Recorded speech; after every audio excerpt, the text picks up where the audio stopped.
Começar o vídeo de hoje pedindo pra vocês se inscrever no canal, deixar o like, compartilhar o vídeo e comentar pra estar me ajudando a bater a meta de 200 inscritos até o final desse mês aqui. Eu sei que o mês tá perto de acabar, mas se você gosta de conteúdo sobre o São Paulo, é São Paulino e gosta aí dos meus vídeos, se inscreve aí pra estar ajudando. Se você também não for São Paulino, se inscreve também pra estar ajudando aí no crescimento do canal. Aqui é um canal muito informativo sobre São Paulo e hoje eu vou começar falando da notícia do Eric.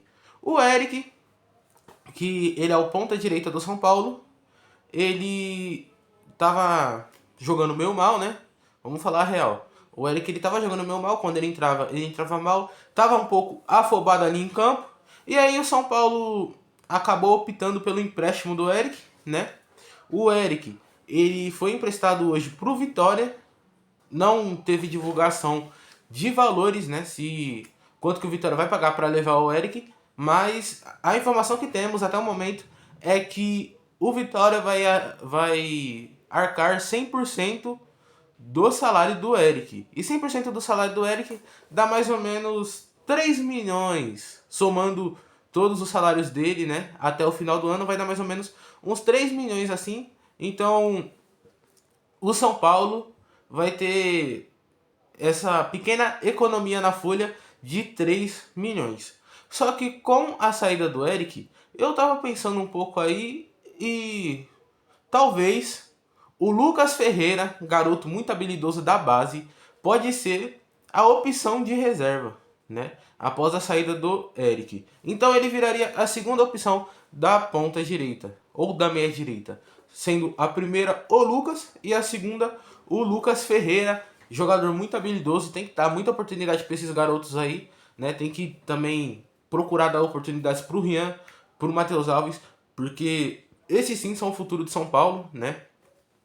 Podem sair em uma eventual venda por um bom preço que talvez mude a questão salarial, salarial não, a questão financeira do São Paulo, né? Então tem que dar oportunidade sim para esses garotos. Lucas Ferreira para mim é um garoto muito habilidoso.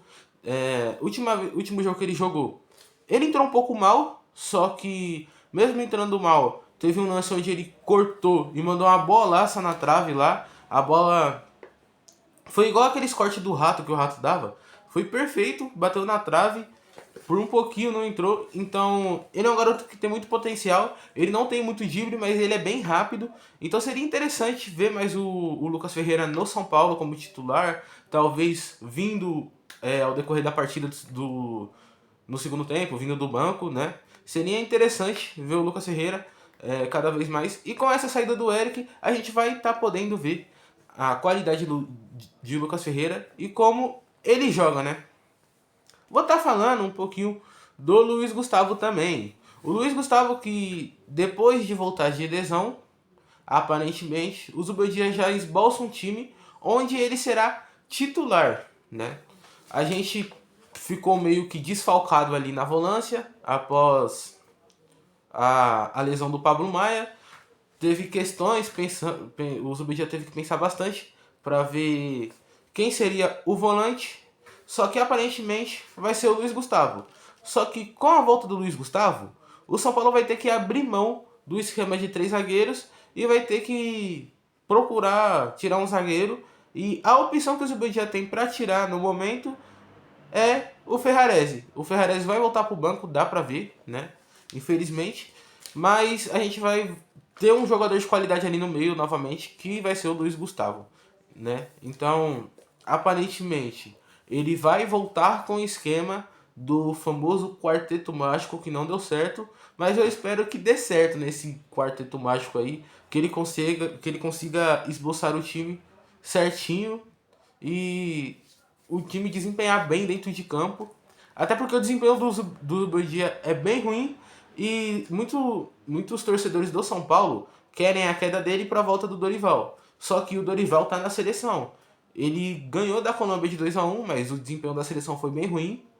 E o trabalho dele está sendo contestado. E aparentemente, o Dorival, ele terá, né, o jogo de hoje como decisivo para ver se ele fica ou não na seleção. O jogo de hoje é contra a Argentina, lá no Monumental de Nunes. Como que é? Não, acho que é Monumental, lá do River Plate, no estádio do River, né?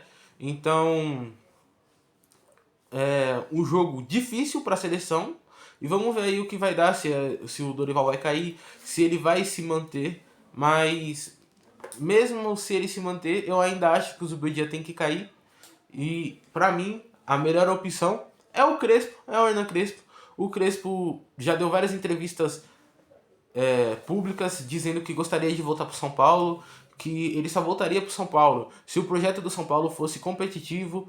E o projeto do São Paulo é competitivo com esses jogadores que a gente tem, só que a gente não tem técnico. Então, se o Dorival não voltar, para mim seria interessante a volta do Crespo pro São Paulo. O que vocês acham? Você acha que seria interessante a volta do Crespo ou não? Pelo que eu vi, eu fiz um vídeo sobre isso há uns dias atrás, e vocês gostariam sim da volta do Crespo. Ó, tá falando agora também, mesma coisa que eu tava falando entre aspas, vou estar falando do Muricy, que disse que ele não tem o costume de falar, né, sobre esquema tático com o Zubeldia, e ele conversa somente com os jogadores. O caso do Muricy, dá pra pensar? Eu tava pensando, né, sobre esse caso que eu vi no podcast, porque o Muricy, quando o São Paulo tava procurando um técnico, antes do Carpini vir, surgiu o nome do Zubeldia ali na mesa. E o Muricy, ele veio e disse, eu não quero contratar esse cara, porque esse cara, ele tá se achando maior do que todo mundo aqui, e ele não é ninguém, né? Praticamente, não foi bem com essas palavras que ele disse, mas é o que deu pra entender, né? Que ele disse que o Zubeldia não é ninguém. E aí, ele vem novamente em um podcast e ele diz que não conversa sobre táticas com o Zubeldia. Ele tem uma função importante no São Paulo, né? Que eu, se não me engano, ele trabalha ali como coordenador da comissão técnica. Então ele tem que conversar com a comissão técnica, ele tem que ajudar a comissão técnica ali a montar esquema tático, montar ideias de jogo, planejar, né, a partida. Só que quando ele vem e fala que não conversa com o Zubeldia, isso fica um pouco estranho, né? Ele aparentemente não quer mesmo o Zubeldia no São Paulo. Ele já tinha dito para a diretoria que não queria o Zubeldia no São Paulo, mas mesmo assim a diretoria contratou. Mas já que o cara tá no São Paulo, por que o Muricy não vai ali dar um norte para ele?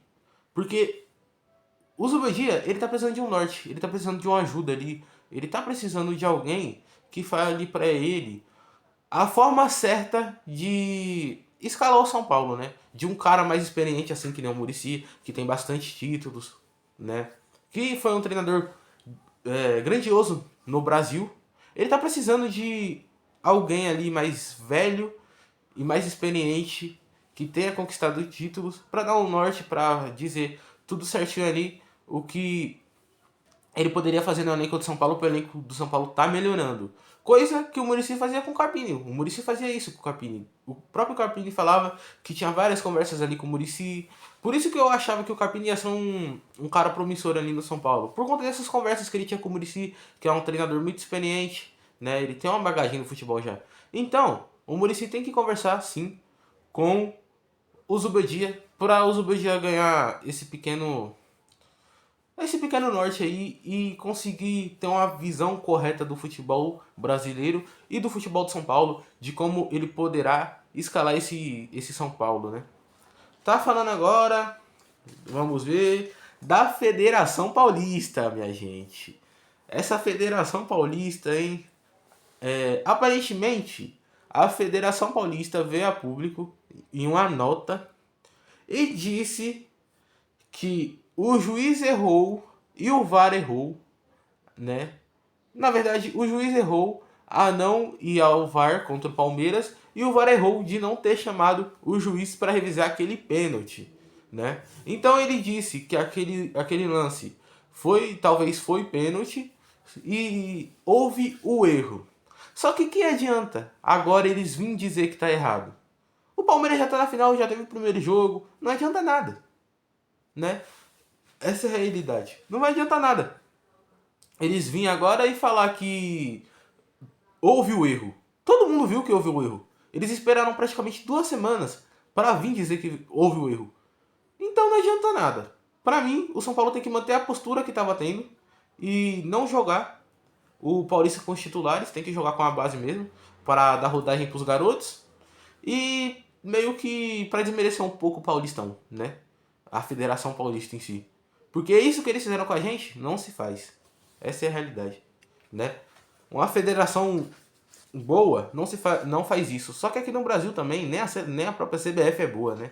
Essa é a realidade. E sobre a CBF, o presidente Edinaldo ele foi reeleito, né? Até 2030 vamos ter o Edinaldo no comando aí da CBF, do Campeonato Brasileiro, da Copa do Brasil, da seleção. Então, se a gente esperava ter um futuro bom aí no futebol, bem capaz que não tenha, bem capaz que o futebol brasileiro vire que nem o Campeonato Argentino, viu? Aí é osso, aí ficaria. Aí seria triste, mas o Edinaldo foi reeleito, não espera muita coisa não. E ó, tá falando agora do Oscar. O Oscar, antes de ele vir pro São Paulo, ele. Não, agora que ele tá no São Paulo, né, ele deu uma entrevista e ele disse que antes de ele vir pro São Paulo, ele recebeu várias propostas, né, de vários clubes, inclusive de um rival nosso. Ele disse que recebeu propostas do Corinthians. E aí minha dúvida, né? De onde que o Corinthians arruma tanto dinheiro para fazer proposta para cara que nem o Oscar? Beleza, a gente deve 900 milhões. Mas os caras devem 2 bilhão. Onde que os caras arrumam dinheiro para fazer proposta para Oscar, para fazer proposta para Pogba, para fazer proposta para contratar Depay, nem fazer proposta, né? Para contratar Depay, para fazer várias propostas. Onde que os caras tá arrumando dinheiro? Tá errado, hein? E ó, falando em grande jogador vindo para um grande clube, a gente pode estar falando de Casimiro. Por quê? Eu vou continuar batendo nessa tecla até o Casimiro, até eu vim dar a notícia que o Casimiro foi oficializado e contratado pelo São Paulo, né? Enquanto isso eu vou estar batendo nessa tecla aí. O Manchester United, ele tá passando por um planejamento de renovação do elenco. E nesse planejamento de renovação, eles vão meio que dispensar vários jogadores. Vão dispensar o Eriksen, que é um ótimo jogador, né? Mas já mais veterano. Vão dispensar o Antony. O Antony eu acredito que eles não vão dispensar pelo futebol que o Antony tá jogando ali no Real Betis. Eu acredito que eles vão vender mesmo o Antony ou pro Bayern ou pro Real Betis, que ambos os times estão muito interessados na contratação do Antony, mas eu acredito por questão de valor, o Antony vá pro Bayern, porque o Bayern é um time que tem mais bala do que o Real Betis, né? Tem mais grana. Esse negócio do Antony eu tô falando porque seria interessante pra gente a venda do Antony, porque já pingaria um pouquinho de dinheiro aí na nossa conta, né? Por conta de a gente ser o clube formador do Antony. Mas voltando a falar do Casemiro. O Manchester United está passando por esse planejamento e o Casemiro está entre os nomes que vai ser dispensado. Pensando em uma dispensa do Casemiro. Ele poderia ficar livre aí no mercado, mas pelo jogador que o Casemiro é, eu acredito que a chance dele ficar livre no mercado é bem pouca. Mas o Casemiro é um jogador que custa uns 52 milhões. O São Paulo querendo contratar o Juan Tressoldi e o Marcos Antônio, somando o valor, né, dos dois, dá isso. Por que não traz o Casemiro, que é um ótimo jogador, né? Um jogador de ponta na Europa, já jogou no São Paulo, tem identificação com a torcida, tem identificação com o próprio clube. Eu acho que seria interessante sim a contratação do Casemiro, mas em questão de valores, são valores altos, mas seria valores para um jogador gigantesco aí. E esses dias atrás, se eu não me engano foi domingo, ele postou uma foto ali tomando café da manhã com o filho dele com a camisa do São Paulo. Vários torcedores começaram a comentar lá: volta pro São Paulo, vem pro São Paulo. Então, por que a gente não faz a mesma coisa que a gente fez com o Oscar e com o Lucas? Vamos encher a página, as redes sociais dele de comentários: volta pro São Paulo, volta pro São Paulo. Eu acho que assim seria a melhor forma de a gente conseguir a volta de um craque pro São Paulo, né? O que vocês acham? Vocês acham que seria interessante a volta do Casemiro? O vídeo de hoje foi esse. Se você gostou, deixa o like, se inscreve no canal, compartilha o vídeo, comenta e valeu!